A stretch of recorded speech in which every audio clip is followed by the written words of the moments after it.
Nó cười đi. Nó ngồi xuống đi để chụp cho.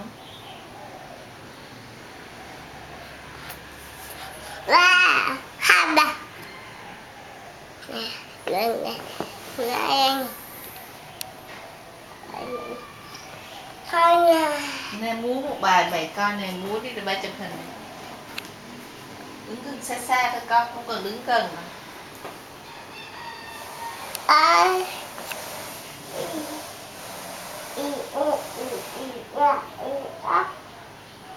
Nè nằm thơm mẹ nào.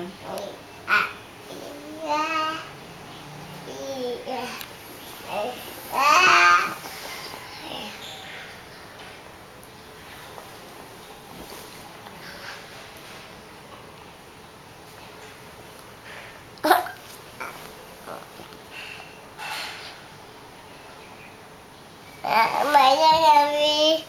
Mẹ con làm gì đây? Mẹ con đang làm gì? Mẹ con đang ngủ.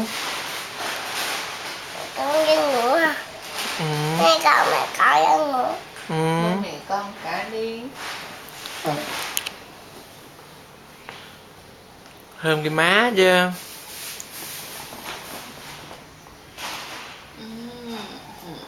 Đã.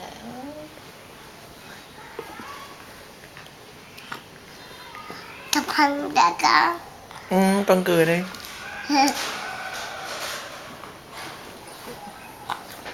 Mẹ đâu?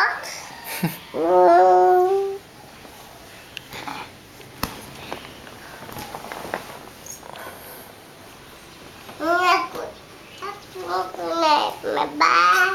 Ừ. Con làm.